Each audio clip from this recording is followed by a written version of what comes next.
ஆமென். அல்லேலூயா.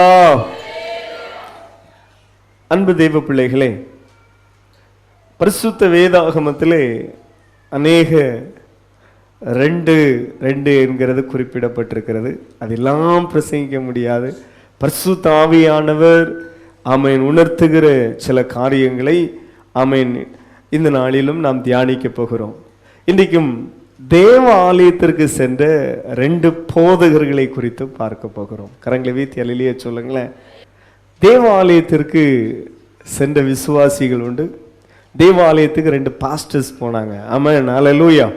அப்போஸ்தலர் நடபடிகள் புஸ்தகம் 3வது அதிகாரம் 1வது வசனம். ஜெப வேளையாகிய பேதுருவும் யோவானும் தேவாலயத்திற்கு போனார்கள். போதும். அன்பு தேவ பிள்ளைகளே, வாசிக்கிற வேத பகுதியிலே ஜெப வேளையாகிய 9ஆம் மணி நேரத்திலே, சரியாக அந்த குறிப்பிட்ட நேரத்தில் பிரேயர் டைம், அல்லவிட்டால் சினகோக் என்று சொல்லி யூதர்களுக்கு என்று சொல்லி சிற்றாலயங்கள் எருசலேம் முழுவதும் காணப்பட்டது. யூதர்கள் எங்கெல்லாம் அவர்கள் குடியேறுகிறார்களோ அந்த பகுதிகளிலும் சிற்றாலயங்களை அமைப்பார்கள். இந்தியாவில் இருக்கிறது. அவர்கள் மிகவும் நெருக்கப்பட்ட அந்த காலங்களிலே தஞ்சம் புகும்படியாக கேரளாவிலே கொச்சின் என்கிற இடத்திலே யூதர்கள் வந்து தங்கினார்கள். இன்றைக்கும் அது ஒரு டூரிஸ்ட் ஸ்பாட்டாக இருக்கிறது.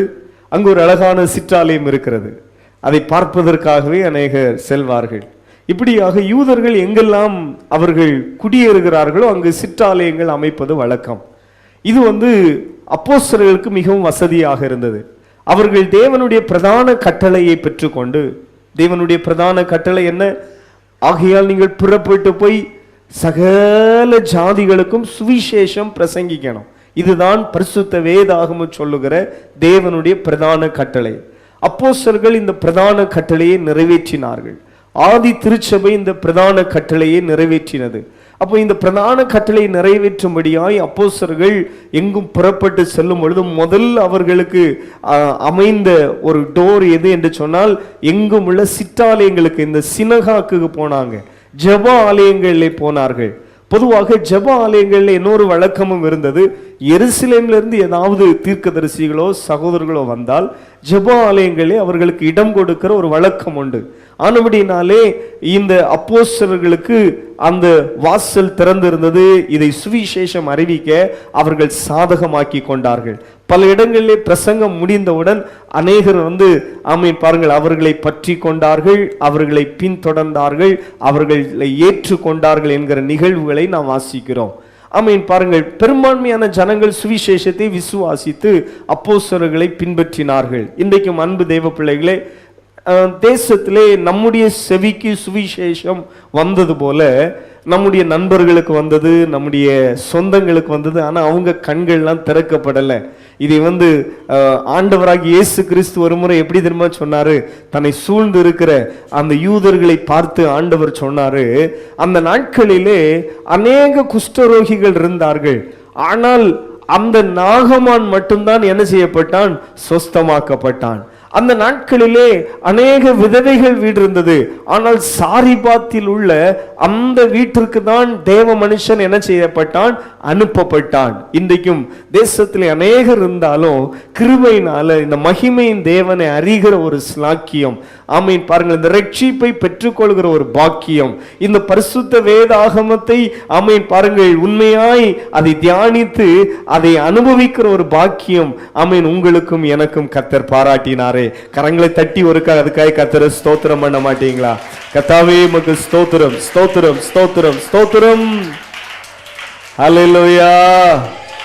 அதனால்தான் பாருங்க, நமக்கு கோடிக்கணக்கான சொத்துகள் இருக்கலாம், பெரிய வீடு இருக்கலாம், வாகனம் இருக்கலாம், நல்ல வேலை இருக்கலாம், நல்ல டிகிரி இருக்கலாம், ஆனா இதெல்லாம் காட்டிலும் ஒன்னே ஒன்று என்ன தெரியுமா?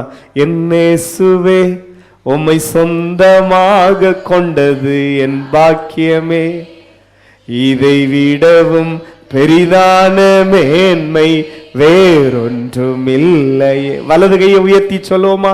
என் இயேசுவே உம்மை சொந்தமாக கொண்டது என் பாக்கியமே, இதை விடவும் பெரிதான மேன்மை. ஆமென். எத்தனை பேர் கரங்களை வியத்தி ஆமேன்னு சொல்றீங்க? என் டிகிரியை காட்டிலும், எனக்கு இருக்கிற வீட்டை காட்டிலும், வாகனத்தை காட்டிலும், வேலையை காட்டிலும், ஆமென், என் இயேசுவை உம்மை சொந்தமாய் நான் கொண்டதான்ப்பா எனக்கு பெரிய பாக்கியம். அப்படி விசுவாசிக்கிறவங்க கரங்களை வியத்தி ஆமேன்னு சொல்லுங்களேன். அல்லேலூயா. ஆமென். சங்கீதத்தில் நாம் 144 கடைசி வசனம் என்னன்னா, கர்த்தரை தெய்வமாய் கொண்டிருக்கிற ஜனம் பாக்கியம் உள்ளது. ஆமென். சில வசனங்களை உங்கள் இதயத்திலே அப்படியே பதித்து வைத்திருக்கணும். இல்லை ஒன்று, இந்த யாக்கோபின் தேவனை தன் துணையாய் கொண்டிருக்கிற மனுஷன் பாக்கியவான். கர்த்தரை விட்டு வலதுபுறம் இடதுபுறம் சாயக்கூடாது. ஆமென். கர்த்தருக்காய் நிற்கணும். அப்போ ஆண்டவர் உங்களை ஆசீர்வதிப்பார். கவனியுங்கள். அப்போ எருசலேம் தொடங்கி பரிசுத்த ஆவியானவர் உங்களிடத்திலே வரும்பொழுது நீங்கள் பலனடைவீர்கள். யூதேயாவிலும் சமாரியாவிலும், ஆமென், பாருங்கள், பூமியின் கடைசி பரியந்தம் எனக்கு எப்படி இருப்பீங்க? சாட்சிகளா இருப்பீங்க. அப்ப யூதர்களை அநேகர் ஏற்றுக்கொண்டார்கள். அநேகர் யூதர்களே அநேகர் ஏற்றுக்கொண்டார்கள் அப்போஸ்தலருடைய பிரசங்கத்தை. சிலர் ஏற்றுக்கொள்ளல. இன்னைக்கும் கிருபையினாலே அப்படித்தான் சுவிசேஷம் எங்கும் பிரசங்கிக்கப்படுகிறது. ஒரு காலம் இல்லாத அளவுக்கு இன்னைக்கு எல்லாருடைய கையிலேயும் ஸ்மார்ட் போன் இருக்குது. யூடியூப் யூஸ் பண்றாதவங்க சிலர் தான். பாருங்க, அதிகமானவர் வேத வசனத்தை கவனிக்கிறார்கள், விசுவாசிக்கிறார்கள். ஆலயங்களும் அதே போல செல்கிறார்கள். காரணம், இயேசு கிறிஸ்துவினுடைய வருகை சமீபமாக இருக்கிறது. இந்த பேதுருவும் யோவானும் ஜெப வேளையாகிய 9ஆம் மணி நேரத்தில் அவர்கள் பாருங்கள் தேவாலயத்துக்கு போனார்கள். நமக்கும் சபையில நிறைய ஜெப நேரம் இருக்கிறது. ஆமென். என்னது இருக்கு சொல்லுங்க? ஜெப நேரம் இருக்கிறது. காலையில ஆராதனைக்குன்னு ஒரு நேரம், உபவாச கூட்டம்னு ஒரு ஆமீன் ஒழுங்கு வச்சிருக்கிறோம், வேத ஆராய்ச்சி கூட்டம்னு வைத்திருக்கிறோம். ஆமீன். பாருங்கள், இவைகளிலே உற்சாகமாய் கலந்து கொள்கிற பிள்ளைங்க இருக்கிறாங்க. அதுக்காய் கர்த்தரை ஸ்தோத்திரம் பண்ணுகிறேன். ஆமீன். கரங்களை வியத்தி அவங்களுக்காய் ஸ்தோத்திரம் பண்ணுங்களேன். வேத வசனத்தை பாருங்க. அப்போஸ்தலர்கள் பரிசுத்த ஆவியானவரை மேல் வீட்டறையிலே பெற்றவர்கள், அல்லாவிட்டால் இயேசுவோடு கூட இருந்தவர்கள், இயேசுவால் தெரிந்து கொள்ளப்பட்டவர்கள். அவர்களே ஜெப வேளையாகிய அந்த 9ஆம் மணி நேரத்தை கரெக்டா பின்பற்றி அவர்கள் தேவாலயத்துக்கு போயிருக்கிறாங்க. அல்லேலூயா சொல்லுங்களேன். அவங்களே கர்த்தரை ஸ்தோத்திரம் பண்ணும்படியாய், கர்த்தரை துதிக்கும்படியாய், அவரை ஆராதிக்கும்படியாய் சென்றிருக்கிறாங்க. இந்த நாட்களில் நீங்க நல்ல பயங்கர விசுவாசியா இருக்கலாம். சிலவங்க எல்லாம் என்னன்னாக்கி இதுக்காக இப்படி ஒரு மெத்தனை இருக்கும். நான் ஆண்டவரோடு தானே இருக்கிறேன், நான் ரொம்ப பரிசுத்தமா ரொம்ப பெர்ஃபெக்டா இருக்கிறேன்ல என்று சொல்லி பாருங்கள். ஆண்டவருடைய சமூகத்திலே அந்த அப்போஸ்தலர்களுக்கே அவர்கள் அந்த ஜெப நேரத்தை அல்லவிட்டால் தேவாலயத்திற்கு சென்றார்கள் என்று சொன்னால் நாமும் இதை கடைபிடிக்க வேண்டும். ஆம் அன்பு தெய்வ பிள்ளைகளே, சபையிலே வைத்திருக்கிற அந்த ஜெப நேரங்களில் உற்சாகமாய் நீங்க கலந்து கொள்ளுங்க. இது நாம் கர்த்தரை தேடுகிறதை காண்பிக்கிறது. வேதத்திலே அப்போஸ்தலரை வாசிக்கிறோம், சிலர் சபை கூடி வருகிறதை விட்டு விடுகிறது போல நீங்கள் என்ன செய்யாதீங்க, விட்டு விடாதுங்க. காலம் சமீபமாக இருக்கிறது. ஆனபடினாலே அப்படிப்பட்டவர்களுக்கு நீங்கள் என்ன செய்யுங்கள், புத்தி சொல்லுங்கள் என்று சொல்லி ஆமென் வேதத்தில் நான் வாசிக்கிறோம். இயேசு கிறிஸ்துவினுடைய வருகை சமீபமாக இருக்கிறபடினாலே நாம் மற்றவர்களுக்கு புத்தி சொல்லணும். வாங்க ஆண்டவரை ஆராதிப்போம் என்று சொல்லி நாம் அழைக்க வேண்டும். அப்போ இங்கே நாம் வேதத்தில் வாசிக்கிறோம், அவர்கள் தேவாலயத்திற்கு போனார்கள். நம்முடைய வாழ்க்கையிலும் இதை ஒரு தீர்மானமாக எடுப்போம். குறிப்பா வாலிப பிள்ளைங்க, இந்த நாட்கள் எல்லாம் வாலிப பிள்ளைங்க, சின்ன பிள்ளைங்க சர்ச்சைக்கு வர்றதெல்லாம் ரொம்ப ஆமென் ஒரு அபூர்வமா இருக்கு. நம்ம பிள்ளைங்களை ஆண்டவர் ஆராதிக்கிற காரியத்துல ஜெபத்துல நீங்க வழி நடத்தினீங்கன்னா, ஆமென், பைபிள் சொல்லுகிறது, பிள்ளை ஆண்டானை நடக்க வேண்டிய முறையிலே அவனை நடத்து, அவன் முதிர் வயதிலும் அதை என்ன செய்யாதிருப்பான், விடாதிருப்பான். கரங்களை வீத்தி அல்லேலூயா சொல்லுங்களேன். நேற்று ஒரு 2 நாளைக்கு முன்ன லாஸ்ட் வீக்ல ஒரு சகோதரர் சொன்னார், என் பிள்ளைய நான் ஸ்கூலுக்கு கொண்டு விட்டுட்டு கூட்டு வரேன். அதெல்லாம் நல்லது. எவ்வளவு நம்ம முக்கியத்துவம் கொடுக்கிறோம். இதே போல பாருங்க, சர்ச்சுக்கு எத்தனை பேர் கரெக்ட் டைம் கீப் பண்றீங்க? தொடங்கியிருக்கோம், பிள்ளைகளை கொண்டு ஃபாஸ்டா சர்ச்சுக்கு விடணும், ஜப டைமே போகணும். அப்படி சிலர் இருக்கிறீங்க. உங்களுக்காக கர்த்தரை ஸ்தோத்திரம் பண்றேன். ஆனா பாருங்கள், எல்லாரும் அப்படி மாறணும். எல்லாருக்குள்ள ஒரு பக்தி வைராக்கியம் வரணும். ஆமென். கர்த்தர் இந்த நாட்களை அப்படி தருவாராக. உங்களுக்குள்ளே அது குறைஞ்சிட்டே இருக்குன்னா அடுத்த ஜெனரேஷனுக்குள்ள இன்னும் குறையும். நமக்குள்ள இருக்கிற தேவ பக்தி, ஆமென், பாருங்கள், இம்மைக்கும் மறுமைக்கும் அது எதுவாக இருக்கிறது, பிரயோஜனம் உள்ளதாக இருக்குது. கரங்களை வீத்தி அல்லேலூயா சொல்லுங்களேன். சிலவங்க எல்லாம் நினைக்கிறது என்னன்னா, பாஸ்டர் திட்டணும், பாஸ்டர் அழைக்கணும். இன்னும் உங்க ரோட்டை கிராஸ் பண்ணச்சுல உங்க பிள்ளைங்களை அந்த ரோட்ல சும்மா விட்டுட்டு பாஸ்டர் கூட்டு போகணும்னு நினைக்கிறிய? வில்லுக்குறி ரோட்டை கிராஸ் பண்ணச்சுல என்ன நினைக்கிறீங்க சொல்லுங்க? அப்போ மட்டும் தூக்கிட்டு போக தெரியுது, அப்போ மட்டும் நடத்தி கூட்டு போக தெரியுது. இதே போல பிள்ளைங்களை ஆமேன் பாருங்கள், உங்க பிள்ளைங்க எப்படி கை தட்டுறாங்க, எப்படி பாடுறாங்க, எப்படி ஆராதிக்கிறாங்க, நீங்களும் கொஞ்சம் கவனம் செலுத்தணும். ஆமேன். அப்புறம் நம்ம சைட்ல இருந்து லேசா போல்ஸ் பண்ண என் பிள்ளைய பார்த்து அவர் என்ன செய்யிட்டாரு இப்படியும் கூட பிடிப்பாங்க.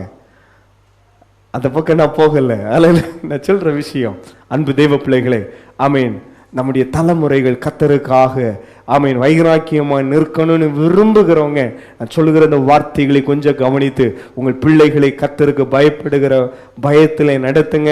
சர்ச்சில் உள்ள மேக்சிமம் பிள்ளைகளுக்குன்னு சில செக்ஷனை வச்சுருக்கோம். ஆமேன் பாருங்கள், அதில் நீங்கள் கரெக்டாக நீங்கள் ஆமேன் பிள்ளைகளை யூத் மீட்டிங்காக இருக்கலாம், சண்டே கிளாஸ் எல்லாம் இருக்கலாம், அர்ப்பணிங்க. சகோதரர்கள் அதே போல் ஆமீன் பாருங்கள், கூடுமான மட்டும் அவன் மாலையில் வேலையெல்லாம் கொஞ்சம் ஒதுக்கி, இன்னைக்கு சர்ச்சில் பைபிள் ஸ்டடி உண்டு, அல்லவிட்டால் ஆமீன் பாருங்கள் இன்னைக்கு காத்திருப்பு கூட்டம் உண்டு, முக்கியத்துவம் கொடுங்க. சகோதரிகள் மற்ற நாட்கள்லாம் நீங்கள் பிஸியாக இருப்பீங்க, ஆனால் வெள்ளிக்கிழமை உபவாச ஜெபம் இன்னைக்கு உண்டு, அதை முதல்ல பிளான் பண்ணிடணும். ஆனால் சிலரை பாருங்க, ஜபங்களுக்கு போகிறதுக்கு பிசாசு விட மாட்டான், வேற எல்லாத்துக்கும் காரியம் கரெக்டாக இருக்கும். ஏதாவது ஒரு கல்யாண வீட்டுக்கு போகணும், அப்போ கூட மற்றவங்க கூட கூப்பிடுவாங்க, நானும் கூட வர்றேன், கரெக்டாக ஞாபகப்படுத்துவாங்க. ஆனால் இந்த ஜபங்கள் கர்த்தருடைய காரியத்திற்கு எப்பொழுதுமே இந்த உலகம் உங்களுக்கு பாத்திரமா இருக்காது, சாத்தானும் உங்களுக்கு உதவி செய்ய மாட்டாங்கிறத நீங்கள் நல்லா புரிந்து கொள்ளுங்க. ஆனால் தேவனுடைய ராஜ்யத்தினுடைய அடுத்த காரியத்திற்கு நாம் தான் பிரயாசப்படணும், நாம் தான் பலவந்தம் பண்ணணும். பலவந்தம் பண்ணுகிறவர்கள் அதை என்ன செய்கிறார்கள்? பெற்றுக்கொள்கிறார்கள்.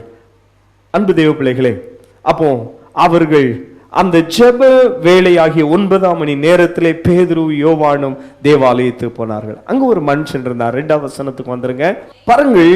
அங்கு ஒரு மனுஷன் தன் தாயின் வயிற்றிலிருந்தே சப்பானியாய் பிறந்த ஒரு மனுஷனை சுமந்து கொண்டு வந்தார்கள். இப்பொழுது பாருங்கள், இந்த முடந்தனான மனுஷனை அலங்கார வாசலிலே சுமந்து கொண்டு வருகிறது போல சில மனுஷர்கள் எல்லாம் தேவாலயத்துக்கு தானா வருகிறது கிடையாது. சிலவங்கெல்லாம் அவங்க மனைவி தான் ஃபோர்ஸ் பண்ணிட்டு கூட்டணும், ஐயா எழும்புங்க ஆலயத்துக்கு போனோன்னு. அதுவும் சர்ச்சில் இங்கே பாட்டு சத்தம் கேட்ட பிறகு தான் சிலவங்க எழும்புவாங்கன்னு நினைக்கிறேன்.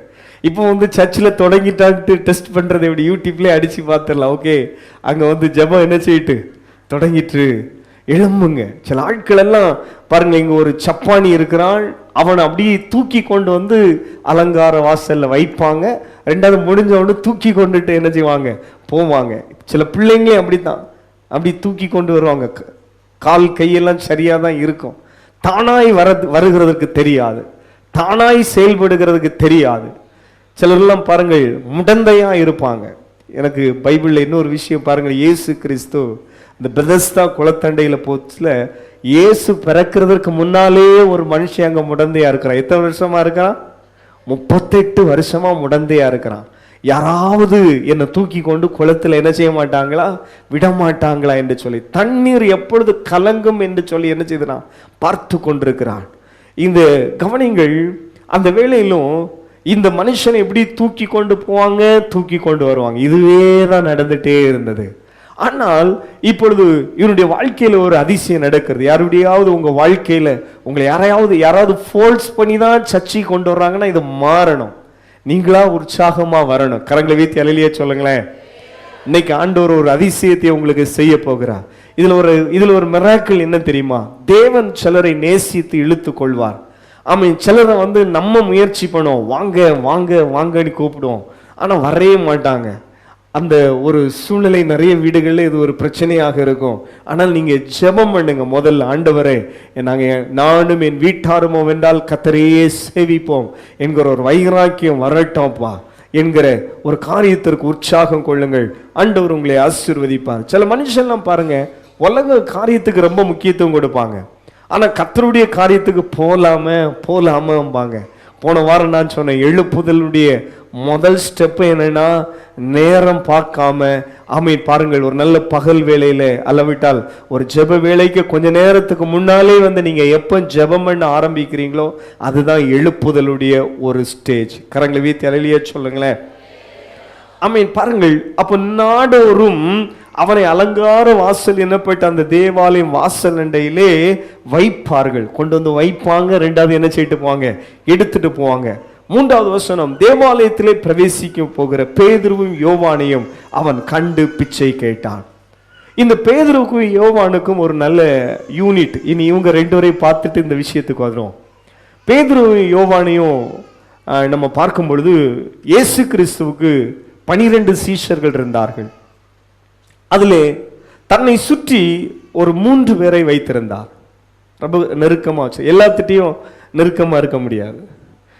சிலவங்களுக்கு கேள்வி இருக்கும், ஏன் பேதுருவிட்ட மட்டும் அவர் ரொம்ப நேசமா இருந்தாரு, யோவான்ட்ட மட்டும் ரொம்ப நேசமா இருந்தார், யூதாஸ்னே அவர் நேர்மையா நேசமா இருந்திருக்கலாம்னா. யூதாஸ்கிட்ட நேசமா இருக்க முடியாது.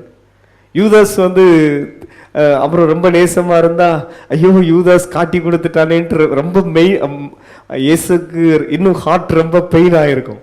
கரங்களை வைத்து அல்லேலூயா சொல்லுங்களேன், சத்தமா சொல்லுங்களேன். அதனால தான் பாருங்கள், அவர் பேதுரு, யோவான், யாக்கோபு தன்னை சுற்றி ஒரு 3 பேரை வைத்திருந்தார். அந்த 3 பேரிலும் அடுத்தது இன்னும் கொஞ்சம் நெருக்கமாக இயேசு இருந்தது யார் என்று சொன்னால் பேதுரு, யோவான். அவருடைய வலது பக்கத்திலே ஒரு நபரும் அவருடைய இடது பக்கத்திலே ஒரு நபரும் இருந்தார்கள் என்று சொல்லி நம்ம பார்க்கிறோமே. சீஷர்கள் அப்படி சேர்ந்துதான் அவங்க பந்தி இருப்பாங்க பல வேளையிலே. அதுல யோவான் ஒரு பக்கமும் பேதுரு ஒரு பக்கமும் இருக்கிறது வழக்கம். யோவான் இருந்து இருந்து இயேசுனுடைய மார்பிலே அப்படி என்ன செய்திருவான், சாய்ந்துருவான். பாருங்க எவ்வளவு பெரிய பாக்கியம் பாருங்க. அப்படி இயேசப்பாவுக்கு மேல அப்படி கொஞ்சம் கொஞ்சமா சாஞ்சி கடைசியில் எங்க போயிடுவாரு. இந்த பிள்ளைங்க எப்படிதான், சில வீட்டுல அம்மாவிட்ட அப்படி பேசிட்டே இருக்கும், கொஞ்ச நேரம் பார்த்தாச்சுன்னா அம்மாவுக்கு மடியில என்ன செய்திருவோம், படுத்துருவாங்க. இந்த மாதிரிதான் இந்த யோவான் இயேசுனுடைய மார்பிலே சாய்ந்திருந்தான். இதுக்கு எல்லாம் வேத வசனங்கள் இருக்கிறது. மத்தேயு 26:37 3 பேரை நீங்க நோட் பண்றவங்க மட்டும் நோட் பண்ணிடுங்க. 3 பேர், பேதுரு, யோவான், யாக்கோபு, 3 பேரையும் சீஷர்கள் எல்லாம் ஜெபம் பண்ண கூட்டு போறாரு. ஆனாலும் இந்த 3 பேரை தனியாக அழைத்து ஒரு இடத்துல வச்சுட்டு அதிலிருந்தும் தனியா போய் ஜெபம் பண்றாரு. இந்த 3 பேரையும் நம்புனாங்க இயேசு. என்ன யாரும் டிஸ்டர்பன்ஸ் பண்ணிடக்கூடாது, இவர்கள் மேல் அதிகமான ஒரு கேர் வச்சிருந்தாரு. அடுத்தது லூக்கா 22:8 அதுல குறிப்பாக பேதுருவை, யோவானையும் இயேசு இன்னும் கொஞ்சம் நெருக்கமாக இருந்தார். பஸ்காவை தான் எங்கே ஆசரிக்க வேண்டும் என்பதற்காக அந்த டியூட்டி ஆண்டவர் கொடுக்கும்போது இப்ப 2 பேர், லூக்கா எழுதின சுவிசேஷம் 22வது அதிகாரம் 8வது வசனம், அதுல பேதுருவும் யோவானும் இயேசுக்கு நெருக்கமாக இருந்த பின்னாலே அந்த டியூட்டி கொடுக்கப்படுகிறது. அதிலும் இன்னும் இவங்க நெருக்கமாக இருந்தாங்கங்கிற விஷயம் இயேசு கிறிஸ்து இப்பொழுது அவர் கல்லறையிலே அவர் காணும் என்கிற செய்தி வருகிறது. யோவான் எழுதின சுவிசேஷம் 20வது அதிகாரம் 2வது வசனத்திலே நாம் அதை வாசிக்கிறோம். அங்கிருந்த சீஷர்கள் இடத்திலே சகோதரிகள் சொல்லுகிறாங்க, இயேசுவை அங்கே காணோம் என்று சொல்லுகிறார்கள். உடனே அங்கிருந்த 2 பேர் என்ன செய்கிறார்கள், யோவான் 20:2 உடனே ஓடி போறாங்க. இயேசுவை வைத்த கல்லறைக்கு ஓடுறாங்க, ரொம்ப வேகமாய் ஓடுறாங்க. பேதுரு ஓடுகிறார், அடுத்து யோவான் ஓடுறார், ஒரு ஆள் முந்தி கொள்ளுகிறாங்க. அப்போ பேதுருவிடத்திலும் இயேசுக்கு அன்பாய் இருந்த யோவானிடத்திலும் போய் கத்தரை கல்லறையிலிருந்து எடுத்து கொண்டு போய்விட்டார்கள், அவரை வைத்த இடம் எங்களுக்கு தெரியவில்லை என்றாள். உடனே இருவரும் அவர்கள் ஒருமித்து ஓடினார்கள். கவனிங்க, இவங்களுக்குள்ள இருக்கிற அந்த யூனிட் ஒரே ஒரு காரியத்துக்காக தான், இயேசு உயர்த்தப்பட வேண்டும். நீங்க கவனிக்கிறீங்களா, நம்ம ரெண்டு பேரை பார்த்துட்டு இருக்கிறோம். பேதுரு, யோவான், அவர்களுக்குள்ள இருக்கிற அந்த ஐக்கியம். இன்னைக்கு நாம் வாசித்தது அப்போஸ்தலர் நடவடிக்கைகள் அவருடைய ஊழிய பகுதியைத்தான் பார்த்தோம். ஆனால் அவர்கள் சீஷர்களாக இருக்கும் பொழுதே 2 பேரும் சேர்ந்து இருக்கிறார்கள். கரங்களை வீத்தி அல்லேலூயா சொல்லுங்களேன். நிறைய நிகழ்வு இருக்கிறது, ஷார்ட்டா சில முக்கியமான காரியம் மட்டும் சொல்லுகிறேன். இயேசு கிறிஸ்து கைது செய்யப்பட்ட பொழுது எல்லாரும் ஓடிட்டாங்க. ஆனால் இந்த பேதுரு, யோவானு மட்டும் இயேசுக்கு என்ன சம்பவிக்கிறது என்று சொல்லி பார்க்கும்படியாக அவர்கள் பின்தொடர்ந்தார்கள் என்கிறதை பார்க்கிறோம். அந்த நிகழ்வு பேதுரு முற்றத்திலே இருக்கிறாரு, ஆனாலும் அந்த இடத்திலே அவர் மறுதலித்தாரு. யோவானும் என்ன சம்பவிக்கிறது என்று சொல்லி பார்க்கும்படி பின்தொடர்ந்து அவரை பிடித்தாங்க. அவரும் வஸ்திரத்தை விட்டு விட்டு ஓடினார். எப்படி இந்த 2 பேரும் இயேசுவை ரொம்ப நேசித்தாங்க. அடுத்தது இங்கே வாசிக்கிறோம், இவங்க 2 ஒரு யூனிட்டா இருந்தாங்க. இயேசுவை காணவில்லை என்று சொன்னவுடன் கல்லறை இடத்திற்கு அவர்கள் ஓடினார்கள், சேர்ந்து ஓடுறாங்க. ஓடுறதுல கூட பாருங்க, உன்னை விட நான் முந்திட்டாங்க. 4வது வசனத்தை கவனிங்களேன். 4வது வசனத்துல பேதுருவை பார்க்கிலும் மற்ற சீஷன் துரிதமாய் ஓடி, ஆமென் அல்லேலூயா, இன்னைக்கு எத்தனை பேருக்கு ஐயா இந்த வைராக்கியம் இருக்கிறது? இயேசுவுக்காக, ஆமென், கர்த்தருடைய ஊழிய காரியத்திற்காக, கர்த்தருடைய நாமத்திற்காக, ஆமென். பாருங்கள், ஜெப காரியங்களிலே அல்லவிட்டால் கர்த்தருடைய ராஜ்யத்திற்கு அடுத்த காரியத்திலே ஒருவருக்கு முந்தி ஓடுகிற எத்தனை பேர் இருக்கிறீங்க? கரங்களை வீத்தி அல்லேலூயா சொல்லுங்களேன். கையை பக்கத்தில் இருக்க ஆளுக்கு கையை பிடிச்சு சொல்லுங்க, பேதுருவை காட்டிலும் முந்தி ஓடுறீங்களான்னு கேளுங்களேன். இப்போ புரியுதா? பேதுருவை விட யோவான் ஃபாஸ்டா ஓடும். எனக்கு ஏன்னா அந்த பகுதி ரொம்ப பிடிச்சிருது. எங்கேயா ஓடுறாங்க? அவன் இயேசுவை காணுமாம்.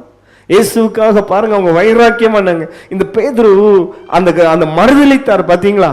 அன்னைக்கு இவர் என்ன நினைச்சிட்டா தெரியுமா? மனம் கசந்து அழுதார்ல, இனி ஒரு சான்ஸ் கிடைக்கட்டு, இனி இயேசுவுக்காக நான் மரிப்பேன். இந்த இயேசுவை போல சிலுவையில் அறைந்து என்னை கொலை செய்தாலும் இனி நான் இயேசு என்ன செய்ய மாட்டேன்? மறுதலிக்க மாட்டேன். இனி இயேசுவுக்காக என்னுடைய வாழ்க்கை அன்னைக்கே நிச்சயம் பண்ணிட்டார், தீர்மானம் எடுத்துட்டார். சில பிள்ளைங்கள்லாம் இயேசு போதும், எனக்காக ஜீவனை தந்த இயேசு போதும் என்று சொல்லி இன்னைக்கோ ஒரு நாள் ஒப்பு கொடுத்து தான் இன்னைக்கு வர சிலரை ஓட வைக்கிறது ஐயா. பணம், உலகம், பாவம், அதே ஆமேன், அசுத்தங்களெல்லாம் விட்டுட்டு ஏன் இயேசுவுக்காக ஓடுங்கிறாங்க, இயேசுவுக்காக நிற்கிறாங்கன்னா ஆமேன் ஒன்னே ஒண்ணுதான், அந்த அன்பு நிரப்பிட்டு. எந்த அன்பு? கல்வாரியின் அன்பினையே கண்டு வீரை தோடி வந்தே, கல்வாரியின் அன்பினையே கண்டு வீரை தோடி வந்தே, கழுவும் திருரத்தாலே கரை நீங்க ஏமேன், கழுவும்.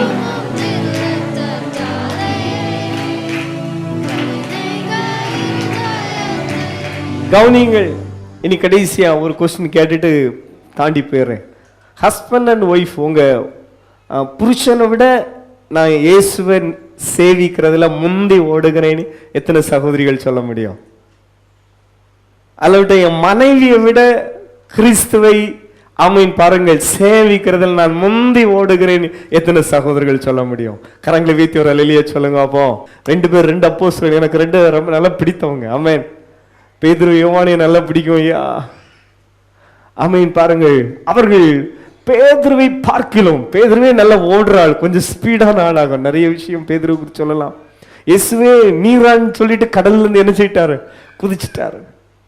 இயேசுவே பட்டயத்தினால பிடிக்க வந்திருக்கிறாங்களா, பட்டயத்தை எடுத்து காதை என்ன செய்யிட்டாரு? வெட்டிட்டான். எதுக்கு? ரொம்ப ஸ்பீடான ஆளு.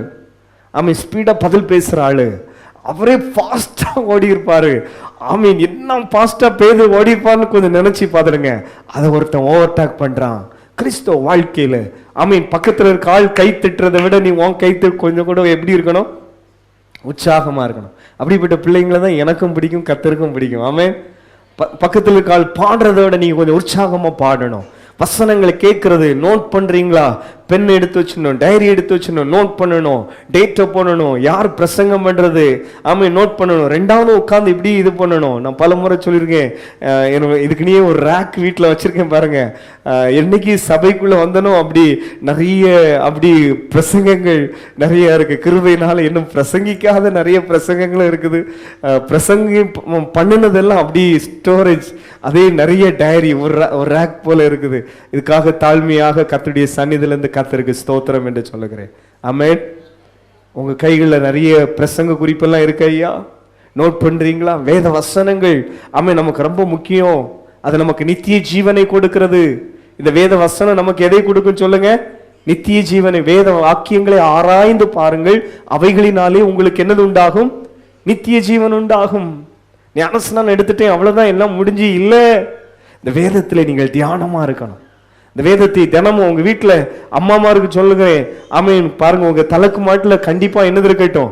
பைபிள் இருக்கட்டும். ஒருவேளை அதை யாரும் கிண்டல் பண்ணா கூட பரவாயில்ல, அப்பப்போ கொஞ்சம் லைட்டு தூக்கம் வரலையா, லைட்டை போட்டு உட்கார்ந்து வாசிங்க. தேவன் உங்களை காண்கிறார் ஐயா. தேவனுடைய தூதர் உங்கள் அறைக்குள்ளே வருவாங்க. தீர்க்காயுசை கத்த தருவாருமா. இது ஒரு ரகசியம். உங்களுக்கு இந்த வேத வசனத்தை ஆராய்கிறனால நித்திய ஜீவனும் உண்டு, உங்களுக்கு நீடித்த ஆயுளையும் கத்த தருவார். கேரளாவில் ஒரு அம்மா 112 வயசா ஏதோ இருந்தாங்களாம். இப்போ லாஸ்ட்டாக தான் அவங்க இறந்தாங்க இந்த கொரோனா டைமில். அப்போது இந்த அங்கே வந்து இந்த மீடியா போய் அவங்கள்ட்ட பேட்டி எடுக்குது. நீங்கள் இவ்வளோ நீண்ட ஆயுளாக இருக்க 100 வயசுக்கு மேலே இருக்கிறவங்களெல்லாம் ரிசர்ச் பண்ணாங்களா கேரளாவில். அவங்கள்ட்ட போய் பேட்டி கொடுத்தாங்க. இல்லை நிறைய பேர் அந்த ஆசான் மாதிரிலாம் இருக்கிறாங்க. அப்போ இதில் வந்து இந்த அம்மா அவங்க சொன்னாங்களா, இந்த பைபிள் எடுத்து இப்படி காட்டினாங்களா, 23வது சங்கீதத்தை வாசித்து காட்டினாங்களா, இதுதான் நான் நீடித்த ஆயுளாக இருக்கிறதுக்கு ரகசியம். நாங்கள் பார்வை குறையலை, அவன் நல்ல அப்படி துடுக்கா இருந்தாங்க. அந்த அம்மாவை காய் கத்தரை சோத்திரம் அணுகிறேன். கணக்கில் உயர்த்தி அல்லேலூயா சொல்லுங்களேன். ஆமென். அன்பு தேவ பிள்ளை, இந்த வேத வசனம் உங்களுக்கு நீடி ஆயுளை தரும், தீர்க்க ஆயுசை தரும்.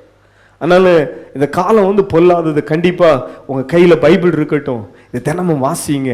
இந்த பேதுருவும் யோவானையும் மீண்டு வருகிறேன், அவன் முந்தி ஓடுகிறான். பக்கத்துல சிலவங்களாம் நினைக்கிறோம்னா கூட தான் ஓட பார்ப்பாங்க. அல்லேலூயா. அவங்க எழும்புனாதான் இவங்க எழும்புவாங்க, அவங்க ஜெபம் பண்ணாதான் இவங்க ஜெபம் பண்ணுவாங்க, அவங்க சாப்பிட்டாதான் இவங்க சாப்பிடுவாங்க. அதெல்லாம் நம்முடைய குறிப்பிட்ட நேரம் பார்க்கணும். வரலையா, நீங்க சாப்பிட்டுருங்க, உங்க உடம்ப நீங்க கவனிங்க. அல்லேலூயா சொல்லுங்களேன். கண்டிப்பா சேர்ந்து சாப்பிடணும், நல்லதுதான். ஆனாலும் நான் சொல்ற விஷயம் அது இன்னொரு பகுதி. நான் இப்ப ஸ்பிரிச்சுவல் ஆவிக்குரிய காரியத்திலே சொல்லுகிறேன். பேதுருவை காட்டிலும் யோவான் இப்ப எப்படி ஓடினான்? முந்தி ஓடினான். அல்லேலூயா.